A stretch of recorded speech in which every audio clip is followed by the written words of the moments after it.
ഞങ്ങള് തുടക്കത്തിൽ എന്താണ് സംഭവം എന്ന് അറിയാതെ പകച്ചു പോയ ഒരു സമയമാണ്.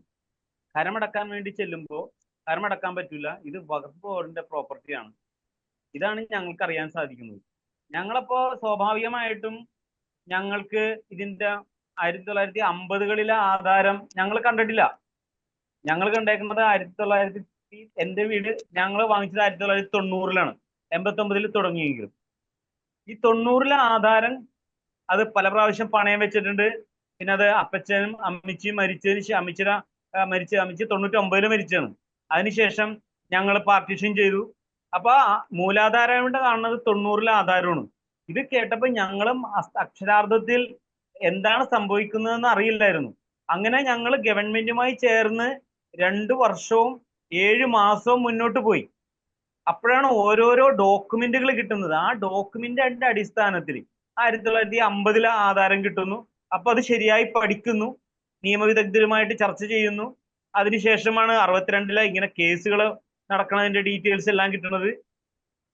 തുടക്കത്തിലേ ഞങ്ങളൊരു ഇവിടെ താമസക്കാരുണ്ട് എന്ന് തെളിയിക്കാൻ പറ്റാത്തൊരു സ്റ്റേജ് ആയിരുന്നു. ഞങ്ങളുടെ അടുത്ത് ഫ്രാൻസിസ് ജോർജ് എന്ന് പറയുന്ന വയനാട്ടിലൊരു വക്കീൽ പറഞ്ഞത്, നിങ്ങൾ ഇവിടെ താമസിക്കുന്നുണ്ട് എന്ന് തെളിയിക്കുന്ന ഒരു രേഖ എന്തെങ്കിലും വേണം. അതിനു വേണ്ടിയിട്ട് ഞങ്ങൾ സ്കൂളുകളിൽ പോയാണ്. അപ്പൊ റേഷൻ കാർഡ് ഉണ്ടോ? അന്നേരം ഞങ്ങൾക്ക് അറിയില്ല റേഷൻ കാർഡ് ഉണ്ടോ ഈ കാലഘട്ടത്തിൽ. സ്കൂളുകളിൽ പഠിച്ചെന്ന് നോക്കി കഴിഞ്ഞപ്പോൾ അവിടെ ഒന്നും പഠിച്ചിട്ടില്ല, ആശാമാരുടെ അടുത്താണ് ഇരുന്നേക്കുന്നത്.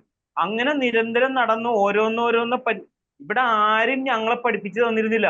ഇത് വഖഫ് പ്രോപ്പർട്ടി അല്ല എന്ന് കാണിക്കുന്ന ഒരാളും ഒന്നും പറഞ്ഞിരുന്നില്ല. ഞങ്ങൾ തന്നെ വീട്ടിലിരുന്ന് ഇതിങ്ങനെ പഠിച്ച് വന്നപ്പോൾ ഓരോ കാര്യങ്ങൾ കണ്ടുപിടിച്ചു വന്നപ്പോഴാണ് ഇതിന്റെ യാഥാർത്ഥ്യം മനസ്സിലാക്കുന്നത്. അങ്ങനെയാണ് 75-ലെ ഹൈക്കോടതിയുടെ ഡിവിഷൻ ബെഞ്ചും കിട്ടുന്നത്, ഡിവിഷൻ ബെഞ്ചിന്റെ ജഡ്ജ്മെന്റ് കിട്ടുന്നത്. അതിലൊക്കെ ഇത് ഗിഫ്റ്റ് ഡീഡ് ആണ് എന്ന് ഇങ്ങനെ പറയാൻ തുടങ്ങിയപ്പോഴാണ് ഞങ്ങളും പറയണത്, അല്ല ഇത് ശരിക്കും ഇതൊക്കെ കണ്ടു കഴിഞ്ഞപ്പോ ഓരോ നിയമജ്ഞരും ഇതെല്ലാം കണ്ടു കഴിയുമ്പോഴാണ് ഇതല്ല, ഇത് വഖഫല്ലല്ലോ. അപ്പൊ ഞാൻ പറയുന്നത്, ഇന്ത്യയിൽ ഒരു നിയമം വന്നത് വഖഫ് അല്ലാത്ത ഒരു പ്രോപ്പർട്ടിയെ വഖഫാണ് എന്ന് പറഞ്ഞ് ഇത്രമാത്രം ദുരന്തത്തിലാക്കിയ ഒരു നിയമവ്യവസ്ഥിതിയിലൂടെയാണ് നമ്മൾ കടന്നുപോയിക്കൊണ്ടിരിക്കുന്നത്. അവിടെയാണ് നമ്മുടെ പ്രശ്നം. അതായത് ഈ 2 വർഷവും 7 മാസവും ഞങ്ങള് കഴിഞ്ഞ കാലഘട്ടത്തിൽ മുന്നോട്ട് പോയപ്പോൾ ഞങ്ങൾ അനുഭവിച്ച ദുരന്തങ്ങൾ, ഞങ്ങളെ ഒരു സംസ്കാരം, നമ്മളൊരു കാര്യം മനസ്സിലാക്കേണ്ടത്, ഓഖി വന്നു, ആകെ ദുരന്തത്തിൽ വന്നു. ആ സമയത്ത് ഞങ്ങൾ ഫിഷിംഗ് ബോട്ടിൽ പോകുന്ന ആളുകളാണ് ഇവിടുത്തെ 95% ആളുകളും. ആ ദുരന്തം വന്നു, അതിനുശേഷം പ്രളയം വന്നു. അത് നമ്മുടെ കേരളത്തിന് ആകെ നിശ്ചലമാക്കിയ ഒരു സംഭവമാണ്. അതും കഴിഞ്ഞ് വരുന്ന സമയത്താണ് പ്രളയത്തിന് ശേഷമാണ് കൊറോണ വരണത്. കൊറോണക്ക് ഞങ്ങളെ കൂടുതൽ ഏൽപ്പിച്ച ദുരന്തം എന്താണെന്ന് വെച്ചാൽ, ഏറ്റവും കൂടുതൽ ഡെൻസിറ്റി ഓഫ് പോപ്പുലേഷൻ കൂടുതലായിട്ട് ഞങ്ങളാണ്, ഞങ്ങളുടെ ഏരിയ. കാരണം ഞങ്ങൾ തൊട്ടടുത്തുള്ള വീടുകളുമായിട്ട് നല്ലോണം സമ്പർക്കം നടത്തി പോരണതാണ്. മറ്റേ ടൗൺ ഏരിയകളിൽ അല്ലെങ്കിൽ ഒരു മുറിയിൽ നിന്നും അപ്പുറത്തെ മുറിയിലെ ആളുകളെ കാണാൻ പറ്റാത്ത രീതിയിലുള്ളവരല്ല ഞങ്ങള്. വിശാലമായിട്ട് എല്ലാവരുമായിട്ട് ഇപ്പൊ ഒരു ആഘോഷങ്ങളായാലും എല്ലാവരും സഹകരിച്ചു പോകുന്ന ഒരു സ്നേഹത്തിൽ അതീതമായ ജീവിതം നയിക്കുന്നവരാണ് ഞങ്ങളുടെ അയൽവാസികളും. അതുകൊണ്ട് തന്നെ കൊറോണ കാർന്ന് പിടിച്ചു. അത് കൂട്ടത്തിലെ 10ഉം 12ഉം പേരാണ് ഫിഷിംഗ് ബോട്ടുകളിൽ പോയിക്കൊണ്ടിരിക്കുന്നത്. അവർക്കൊന്നും ഫിഷിംഗ് ബോട്ടിൽ പോകാൻ പറ്റുന്നില്ല, ഹാർബറുകൾ അടച്ചിട്ടു. ഏറ്റവും കൂടുതൽ 2 ഹാർബറാണ് ഞങ്ങൾക്കുള്ളത് തൊട്ടടുത്തായിട്ട്. ഈ ഹാർബറുകൾ അടച്ചിട്ടതോടുകൂടി ഞങ്ങളുടെ സാമ്പത്തിക നില ആകെ തകർന്നുപോയി. അപ്പൊ ചോദിക്കും, മറ്റു പല സ്ഥലങ്ങളിലും ഈ വിഷയമില്ല. മറ്റൊന്ന് ജോലിക്കാർക്കാണെന്നുണ്ടെങ്കിൽ അവർക്ക് ശമ്പളം വന്നുകൊണ്ടിരിക്കുന്നു. അതല്ല, ഇപ്പൊ കായലിൽ മീൻ പിടിക്കുന്ന ആളുകളാണെന്നുണ്ടെങ്കിൽ അവർക്ക് ഇത് ഏറ്റിരുന്നില്ല. കാരണം 2 പേരോ ഒരാളൊക്കെയാണ് അവിടെ പോയി മീൻ കൊണ്ടുവരുന്നതും അത് പല സ്ഥലത്തേക്ക് ഡിസ്ട്രിബ്യൂട്ട് ചെയ്യാനും സാധിക്കും. ഞങ്ങളെ സംബന്ധിച്ചിടത്തോളം ഇവിടെ ആയിരക്കണക്കിന് തൊഴിലാളികളാണ് ഈ മത്സ്യം പിടിച്ചിട്ട് വന്നിട്ടുണ്ടെങ്കിൽ ഒരുമിച്ച് ചേരുന്നത്. അപ്പൊ നിർബന്ധമായിട്ടും ഈ ഹാർബറുകളൊക്കെ അടച്ചിട്ട് ആകെ അക്ഷരാർത്ഥത്തിൽ ഏറ്റവും കൂടുതൽ ദുരന്തങ്ങൾ ഏറ്റതും ഞങ്ങൾക്ക് തന്നെയാണ്. അത് കഴിഞ്ഞപ്പോഴാണ് ഈ സ്വസ്ഥമായിട്ട് ഇങ്ങോട്ട് ജീവിച്ച് ഹാർബറിൽ നിന്നൊക്കെ നല്ലൊരു കാച്ചിങ് വന്ന് നിന്നുകൊണ്ടിരിക്കുന്ന സമയത്താണ് ഈ വിഷയം വന്നത്.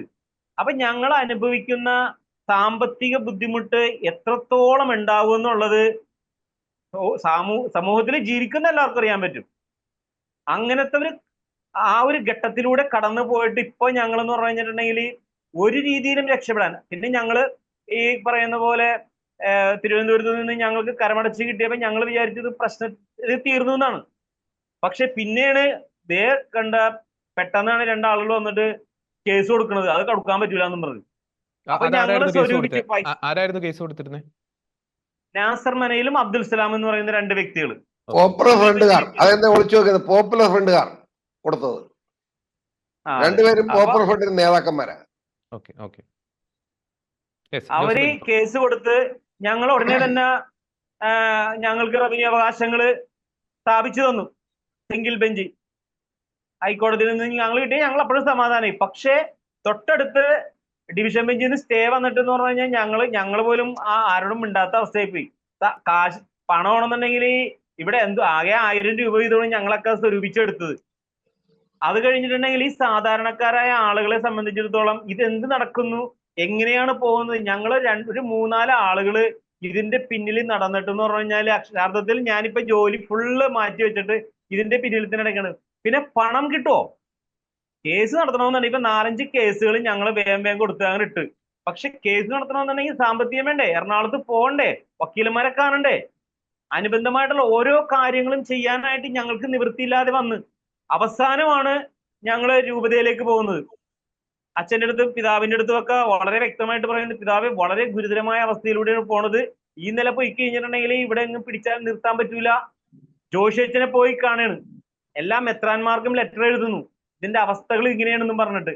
അപ്പൊ ജോഷി അച്ഛനെ കണ്ടതോടുകൂടി അതിന് വേറൊരു ലെവൽ വന്നത് എന്താണ്? അച്ഛനായ അക്ഷരം ഞെട്ടിപ്പോയി. അച്ഛന് ഇതിനു മുമ്പ് നിയമ പണ്ഡിതനല്ലല്ലോ, തിയോളജിയും എഴുത്തുകാരനാണ്, ആ രീതിയിലുള്ളവരാണ്. പക്ഷെ നിയമത്തിന്റെ രീതിയിലേക്ക് വന്ന അച്ഛനിപ്പോ ഒരു നിയമജ്ഞനായിട്ട് മാറി. ഇതെല്ലാം പഠിച്ചു. ഞങ്ങളുടെ വികാരിച്ചൻ അതുപോലെ തന്നെ ഓരോന്ന് നന്നായിട്ട് സെർച്ച് ചെയ്ത് ഇത് എന്താണ് ഈ കാണുന്നത്, അപ്പോഴാണ് ഇതിന്റെ ഗുരുതരാവസ്ഥ മനസ്സിലാക്കുന്നത്. അപ്പൊ വഖഫ് അല്ലാത്ത ഒരു പ്രോപ്പർട്ടിയെ വഖഫാണ് എന്ന് പറഞ്ഞ് ഒരു വലിയ ദുരന്തത്തിലേക്ക് എടുത്തു വയ്ക്കപ്പെടുന്ന ഒരു സ്ഥിതിവിശേഷത്തിലൂടെയാണ് കടന്നുപോയിക്കൊണ്ടിരിക്കുന്നത്. ഇനി ഇതെങ്ങനെ പരിഹരിക്കാമെന്നുള്ളതാണ് 22-ാം തീയതി ഞങ്ങൾ വിളിച്ചിട്ടുണ്ട്. അപ്പൊ നമുക്കറിയാം എങ്ങനെയാണോ വഖഫിൽ ഇത് വഖഫല്ലാത്തൊരു പ്രോപ്പർട്ടി വഖഫ് ബോർഡിലെ അസറ്റിലേക്ക് എടുത്തു വെച്ചത്, അത് അവിടെ നിന്ന് റിലീസ് ചെയ്ത് തന്നാൽ പ്രശ്നം തീരും. അത് തന്നെയാണ് ഞങ്ങളുടെ വിശ്വാസം, ഞങ്ങളുടെ പ്രതീക്ഷയും. ഈ നിയമത്തിന്റെ പിന്നിലൂടെ ഇത് വഖഫല്ലാത്തൊരു പ്രോപ്പർട്ടി നിയമത്തിലൂടെ പോയി വർഷങ്ങളോളം കേസ് നടത്തി ഇത് മുന്നോട്ട് കൊണ്ടുപോകാനായിട്ട് സാധിക്കും. കാരണം ഒരു പ്രാവശ്യം ഞങ്ങൾ വിറ്റുപോയതാണ്. ആ വിറ്റുപോയ പ്രോപ്പർട്ടിക്ക് അവരവിടെ ഫണ്ട് ഉപയോഗിച്ച് അവരവിടെ ബിൽഡിംഗ് നിർമ്മിച്ചു, സ്ഥലം വാങ്ങിച്ചു കഴിഞ്ഞതാണ്. വീണ്ടും ഞങ്ങളെ അപ്പൊ പറഞ്ഞു, അബ്ദുൾ റഹ്മാൻ മന്ത്രി പറഞ്ഞതെന്ന് വെച്ചിട്ടുണ്ടെങ്കിൽ ഇത് വഖഫ് തന്നെയാണ്. ആദ്യം ഞങ്ങൾ ചെന്നപ്പോ ഇതിന് പകരം വേറൊരു സ്ഥലം കൊടുക്കാം, അതുകൊണ്ട് നിങ്ങളെ രക്ഷപ്പെടുത്താം എന്ന് പറഞ്ഞു. പക്ഷേ വീണ്ടും അടുത്ത ആള് ഒരു പ്രാവശ്യം വിറ്റ് അവരോട് ഫണ്ട് ഉപയോഗിച്ച് ബിൽഡിങ്ങും അവിടെയുള്ള പണവും അവിടെയുള്ള സ്ഥലവും എന്തുകൊണ്ട് വഖഫാണ് എന്ന് പറഞ്ഞ് പിടിക്കുന്നില്ല. അതിനുപരി ഈ സ്ഥലമാണ് അവർക്ക് ആവശ്യം. ഈ സ്ഥലത്തിന് ഇമ്പോർട്ടന്റ് വരുന്നു. ഈ സ്ഥലം ഇന്റർനാഷണൽ ലെവലിലേക്ക് വളരുന്നു. ഇത് ഞങ്ങള് മത്സ്യത്തൊഴിലാളികളുടെ സ്ഥലമായിരുന്നു. ഒരിക്കൽ ഞങ്ങൾ പണം കൊടുത്തു, അതിനു മുമ്പ് 34 വർഷം കേസ് നടത്തി, ആ ഫണ്ട് അവിടെ ഉപയോഗിക്കുന്നു. വീണ്ടും ഇനി കുറച്ചാൾ കഴിയുമ്പോൾ പറയും ഞങ്ങൾക്ക് എന്ത് 400 അല്ല എന്ത് കിട്ടിയാലും ഇതാണ് വഖഫ് എന്ന് പറഞ്ഞിട്ട് അടുത്ത ആൾക്കാരും വരും. പക്ഷെ ഇത് വഖഫല്ല. നമ്മുടെ ഒറ്റ കണ്ടീഷൻ എന്താണെന്ന് വെച്ചാൽ വഖഫ് അല്ലാത്തൊരു പ്രോപ്പർട്ടി ഈ വഖഫ് ബോർഡിലേക്ക് എഴുതിയെടുക്കാൻ കാണിക്കുന്ന ആ ആർജവത്വം, അത് ആർക്ക്? ഇവിടെ താമസിക്കുന്ന 610 ആളുകൾക്ക് നോട്ടീസ് കൊടുത്തു. ഇപ്പൊ പറയുന്നുണ്ട് 12 പേർക്ക് നോട്ടീസ് കൊടുത്തു. ഒന്ന് സാമാന്യ ബോധമുള്ള അല്ലെങ്കിൽ മതേതരത്വ ബോധം ജനാധിപത്യ ബോധമുള്ള ആളുകൾക്ക് ഒന്ന് ചിന്തിക്കാൻ പറ്റണല്ലേ? 610 കുടുംബങ്ങള് അതിനും നൂറ്റാണ്ടുകൾക്ക് മുമ്പ് ജീവിച്ചിരുന്നു. പണം കൊടുത്ത് വാങ്ങിച്ചിട്ട് 34-33 വർഷം കഴിഞ്ഞപ്പോ അത് താമസക്കാർക്ക് നോട്ടീസ് നൽകാതെ അവരുടെ എല്ലാ അവകാശങ്ങളും കാർന്നു നിന്ന് പിടിച്ചു വെച്ചിട്ട് അസറ്റിലേക്ക് എടുത്ത് എഴുതി വെക്കുന്ന ഒരു നിയമവ്യവസ്ഥ, അത് ചോദ്യം ചെയ്യപ്പെടേണ്ടതല്ലേ? ഇനി ഞങ്ങൾക്ക് നഷ്ടപ്പെട്ടു പോയത്, എനിക്കറിയാം, എൻ്റെ മകള് ഡിഗ്രിക്ക് പഠിച്ചുകൊണ്ടിരിക്കുന്ന സമയത്ത് ഏറ്റവും വലിയൊരു ആഗ്രഹമായിരുന്നു IELTS പഠിക്കണമെന്നുള്ളത്. അതിന് വേണ്ടിയിട്ട് നല്ലതായിട്ട് കോച്ചിങ് ചെയ്ത് 7.5 പോയിന്റ് കിട്ടിയിരുന്നു IELTS. ഇവിടെ വന്നു കഴിഞ്ഞപ്പോഴാണ് ഞങ്ങൾക്ക് 20 സെന്റിന്റെ ഒരു ആധാരം കൊണ്ടുവന്ന് ബാങ്കിൽ വെക്കണമെന്ന് പറഞ്ഞപ്പോൾ അത് നടക്കണില്ല. ഞാൻ എന്റെ മകള് കൈവിരിച്ചു നിന്ന് കൃപാസനത്തിൽ പോയിട്ട് ഇത് നടക്കൂല, ഇത് പ്രശ്നമാണ് തീരുമെന്ന് പറഞ്ഞാൽ കൈവിരിച്ചു നിന്ന് പ്രാർത്ഥിക്കുന്നത് ഞാൻ എന്റെ കിടക്കപ്പായ കിടന്ന് കണ്ടിട്ട് ഞാൻ ഇതിന്ന് കരയുമായിരുന്നു. എനിക്കൊരു പ്രശ്നമുള്ളത് എന്താണെന്ന് വെച്ചിട്ടുണ്ടെങ്കിൽ പോയില്ല എന്നുള്ളതല്ല, ഈ കൈവിരിച്ചു നിന്ന് പ്രാർത്ഥിക്കുമ്പോ അവരുടെ വിശ്വാസം പോവൂലേ? അവർ പിള്ളേരല്ലേ? അത് അനുഭവിച്ച ഒരു വ്യക്തി എന്റെ അത്രയും മാനസിക വീട്ടിലൊരു വർഷം നിൽക്കേണ്ടവരാണ്. അത് അനുഭവിച്ച മാനസിക നില പുറത്തു പോകും. ഞാൻ ഉടനെ തന്നെ സമാധാനിപ്പിക്കും, അത് കുഴപ്പമൊന്നുമില്ല, നമുക്കിപ്പോ ശരിയാവും, ഇപ്പൊ തന്നെ പ്രശ്നം, ഇപ്പൊ തന്നെ നമുക്ക് ഗവൺമെന്റ് ഇപ്പൊ തന്നെ നമുക്ക് പ്രശ്നം പരിഹരിക്കും, നമുക്ക് ആ പ്രോപ്പർട്ടി വെക്കാം, അത് കുഴപ്പമൊന്നുമില്ല എന്ന് പറഞ്ഞ് പുറത്തേക്ക് ഇറങ്ങി പോകും. എത്ര നാള് പിടിച്ചു നിന്ന്? അത് അനുഭവിക്കുന്ന ആളുകൾക്ക് മാത്രമേ ആ വേദന മനസ്സിലാവുള്ളൂ. 20 വയസ്സായ ഒരു കുട്ടി ഡിഗ്രി കഴിഞ്ഞിട്ട് പുറത്തു പോകണം, അവരുടെ കൂടെയുള്ള എല്ലാവരും, എന്നാൽ ഏറ്റവും കൂടുതൽ സ്കോർ കിട്ടിയേക്കുന്നത് 7.5 കിട്ടിയതാണ്. എന്നിട്ടുണ്ടായ മാനസികാവസ്ഥയാണ് ഞാൻ പറഞ്ഞത്. അത് ഞാൻ കരഞ്ഞേക്കണത് എനിക്ക് മാത്രമേ അത് അറിയാൻ പാടുള്ളൂ. അപ്പൊ അതുകൊണ്ട് ഞാൻ തീരുമാനിച്ചു, ദൈവമേ, ഇനി ഒരു കുട്ടിക്കും ഇതേപോലെയുള്ള അവസ്ഥ ഉണ്ടാകരുത്. ഇതെന്ത് അതിനുശേഷം നമുക്കിത് നിയമത്തിന്റെ മുന്നിലും അല്ലെങ്കിൽ പുറം ലോകം അറിയണ്ടേ?